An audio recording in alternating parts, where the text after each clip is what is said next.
السلام عليكم ومرحبا بكم، ان شاء الله تكونوا الف خير. تحيا جماعتنا بنور سيدنا محمد عليه الصلاة والسلام. جيتكم فيديو جديد مفيد جدا، بارطاجوه لأصدقائكم وفيدوا بعضكم. هذا الفيديو مخصص للإناث والذكور. هذا الفيديو اسمه خلاطة ثلاثية. هذه الخلاطة الثلاثية تبع مصر للهالات السوداء والبقع الداكنة وتصفية الجلد من آثار الحروق الشمس للرجال وللنساء، لأن الكريمات هذه مختصة للبشرة الخشنة مع الذكور والملساء تبع الإناث. نبدأ مع الكريم الأول، هو كريم سبورتس، كريم للوجه غني بالبروتينات، اللبن وعصير الليمون، ملائم لجميع أنواع البشرة نشوفوه للرجال والنساء.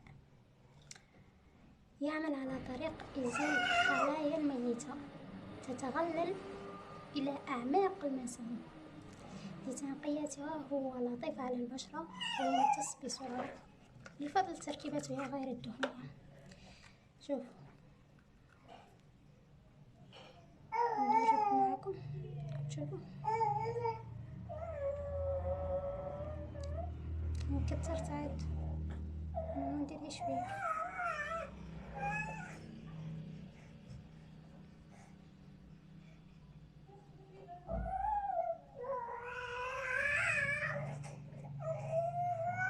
شفتوا طريقة استعماله؟ يغسل الوجه للحصول على نتائج سليمة. غسلي من الأفضل بصابون، الصابون تاعو ولا الغسول تاعو. وإذا ما حبيتوش تشرو الصابون تاعو ولا الغسول تاعو، أي غسول أي صابون، المهم حتى تغسلوا بوجهكم بالغسول وتجفوه وعاد تعملوا هذا الكريم. كما وريتكم هنايا تدلكوه ياسر، هي حاجه باينه. من تبغي ديري البوماده في وجهك ديري لها مساج باش تدخل في الخلايا، ومنطو تعطي الحيويه للخلايا تبعك. ومن الافضل تعملوه مرتين في اليوم مده شهر. هذا الكريم مده شهر. وعندكم كريم الزواج، هو كريم فيران بلافلي، وهو غني بالفيتامينات، متطورة وخبيرة نظرية البشرة. تعطينا، شوفوا، تعطينا إشراقية ونضارة للبشرة، وكمان تصفينا جميع البقع الداكنة، تحمي من أشعة الشمس، تستعمل مرتين في اليوم، ومن الأفضل مداومة. شوفوا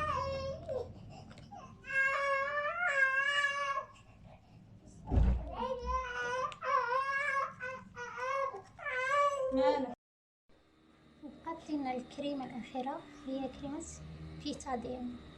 يوصفها الطبيب على إصابات الجلدية مثل الإحمرار الشديد للجلد اللي تجي في الأخدود أو الأنف، أو حب الشباب القاسي، بمعنى يترك ورم في الجلد ولا الحروق، لعلاج حروق آثار الحروق. شوفوا كي دايرة ريحتها تاع دواء. هذه قلت لك يوصفها الطبيب.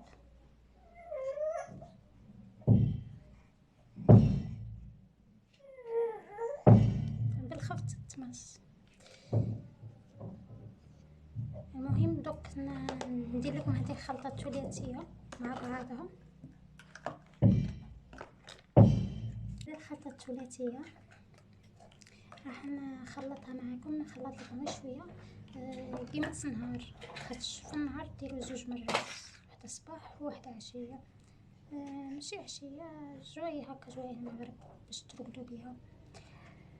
ديروها 2 خطرات في النهار، ديروها في علبة مختصة، كل واحد وحسب ما عنده علبة. دوك نوريكم كيفاش ديروها. اول شيء تبدو بهذه،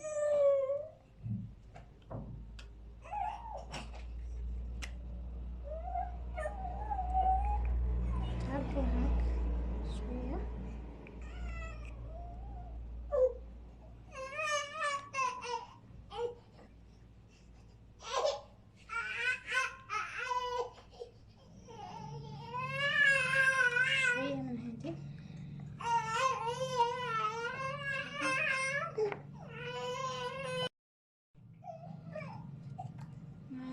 الخلطة. هذه الكريمة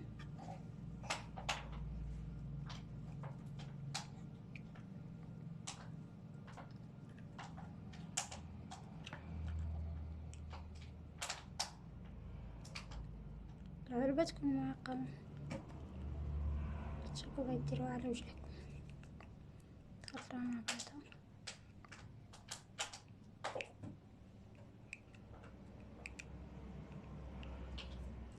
وهيك